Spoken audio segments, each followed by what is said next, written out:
This video is brought to you by Ageless Geeks.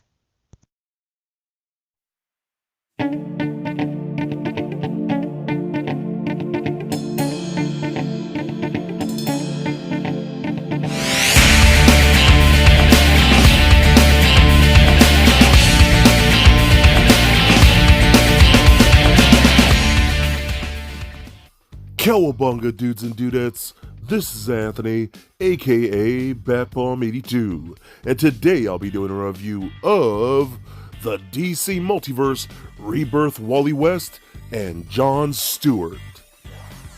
Now, taking a look at the front, we can see that the figures are showcasing your standard DC Multiverse window box packaging.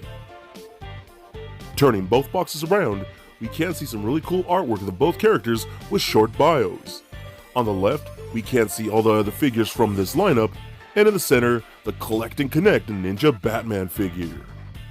So with the boxes out of the way, let's crack these figures open and see what we have inside. And here are both figures out of their boxes.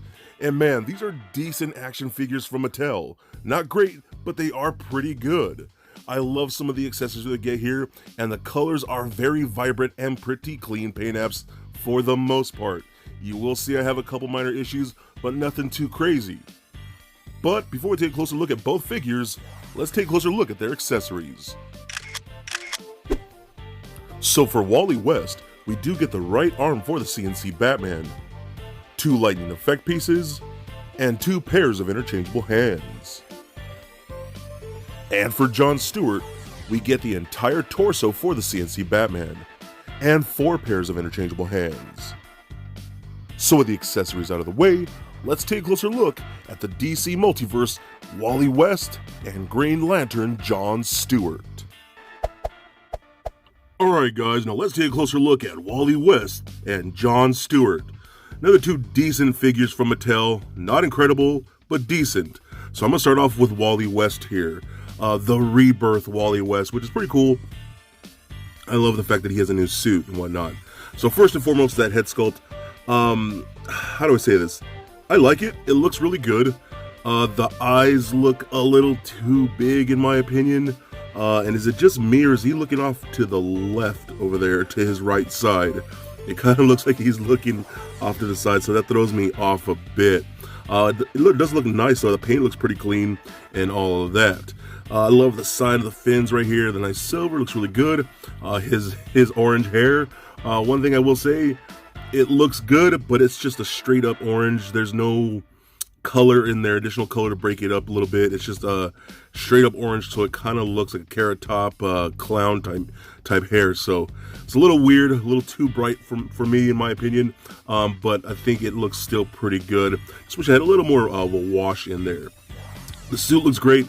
2-tone reds. You can see a brighter red for the upper top right here, and a darker red for the section of like his gloves and his legs right here. Looks pretty nice. And the silver throughout the paint looks really good too. I like that. It actually came out really clean. All the detail of that silver came out really good. So pretty decent for the most part. Now what I do like, he actually did come up with some interchangeable parts. So we got these gripping hands, even though he has really nothing to grip. So we can actually just take those off.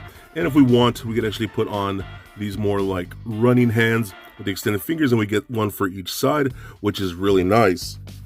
And we also do get the silver lightning effect pieces, which we've seen a dozen times with pretty much every Flash figure that Mattel, or every speedster Mattel tends to put out, and stuff like that. So those look pretty cool. They're very gummy, rubbery type of plastic, so they won't break or anything like that. They actually work pretty good, and I like the fact that we even have effect pieces, which is really nice and really appreciated. Mattel just needs to give us more stuff like this, and you know, they probably could have kept the line a lot longer, but oh well. It's really kind of sad to see Mattel leaving the DC license, but it kind of needs to happen at this point. Anyways, articulation. Head on a ball joint, but you're mostly just going to left and right, up and down, barely a bit, no head wobbling. Arms going to go full 360 just like so, up and out about that far. Rotation at the biceps, single bend at the elbow, rotation at the wrist, as well as a hinge at the wrist. Actually, no, just a swivel. There's no hinge at that particular wrist. So, yeah, none of the Flash wrists have hinges. They're just straight swivels. Okay, anyways. Ab crunch forward about that much, back about that far, swivel at the waist. Hip joints and kick forward that much, back a bit. Splits very, very nice. Rotation in the upper thigh. We got a double jointed knee, so that works really good. Ankles go up, down, and a very good ankle rocker. So overall, pretty cool figure. I like him. I think he's actually pretty good. In my opinion, I think he's probably the better of this set, of this particular duo, excuse me. And I think it's pretty cool. I like it quite a bit. Alright guys, so let's check out Jon Stewart now. This is pretty much just a kind of a updated version of their previous Jon Stewart from back in the day. And it's decent. You know, it's not my favorite by any means. The paint apps look great throughout the entire figure. Love how clean the actual Green Lantern emblem looks on his chest. And it's pretty simple. You know, we've seen this kind of basic suit lots and lots of times with the black and the green. Fairly simple, what you would expect for Jon Stewart. Now the head sculpt. I like it. It looks a little off to me in the sense that I feel like it's too small.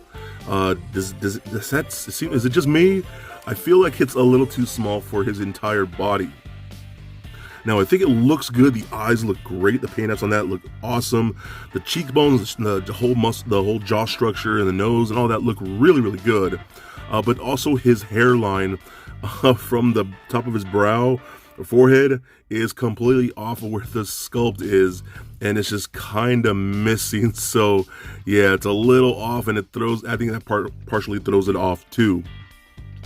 And if we actually look at the back of the head, I feel like the paint should have gone further back, because it kind of just looks like he's balding a bit, you know what I mean? Instead of having more like a military haircut, it actually looks like he's just kind of going bald. So is what it is, I guess. That could have been a little better, but oh well. We got the Green Lantern ring right there on the finger, which looks really, really nice. And what I really do like about this particular figure, we actually do have some interchangeable pieces. So we got a fisted hand on his left side, then we do get a gripping hand. We could change that out. But what's really, really nice, we could actually take off this hand with the ring and then put this hand on right here with like an effect piece like that, so it looks like the ring is like glowing. Now I do like this. I think it's actually really, really well done. It is a softer rubbery plastic, so it won't break or snap or anything like that, so that's really nice. And the paint on there looks really, really good. My only thing is I kind of wish it was a translucent plastic, but other than that, I still think that's pretty awesome. The fact we even got something like that from Mattel, which is appreciated. And again, it just, I don't know, man, like they used to give us so much cooler stuff back in the day, and it just seems like they lost interest over with the DC license and whatnot, which is a shame, but still pretty cool for what we get here. All right, so the articulation for him. Hand on a ball joint, mostly gonna get left and right, up and down, about that much, no real head bobbling. Arms can go full 360, up and out that far. Rotation at the bicep, single bend at the elbow, rotation at the wrist, as well as a hinge at the wrist. Ab crunch forward, ab crunch back, swivel at the waist. Hip joints and kick forward that much, back a tiny bit, splits all the way out, rotation in the upper thigh, double jointed knees, ankles go up, down, and a really good ankle rocker. So overall, I think this is a pretty decent pair. I actually do like them both, with the exception of the head sculpt of Jon Stewart. You know, like, and then that's not to say he's bad by any means. They just messed up a little things, but this is definitely two of the better figures in this entire wave, especially that Wally West. I think that Wally West is pretty dope, with the exception of his really brightly colored orange hair. I think they're both pretty awesome figures that I think you would actually really like for your collection. So for a quick size comparison, here they are standing next to a Marvel Legends Deadpool figure, as well as a DCUC Batman figure. And for your multiverse comparison, here they are standing next to Beast Boy and Starfire from this wave that I've already previously reviewed. And just for fun, here they are standing next to little Lego Bat Bomb. So there it is, guys, my review of the DC Multiverse Rebirth Wally West and Green Lantern Jon Stewart. Now overall, I actually really do like both figures for the most part, even considering their flaws.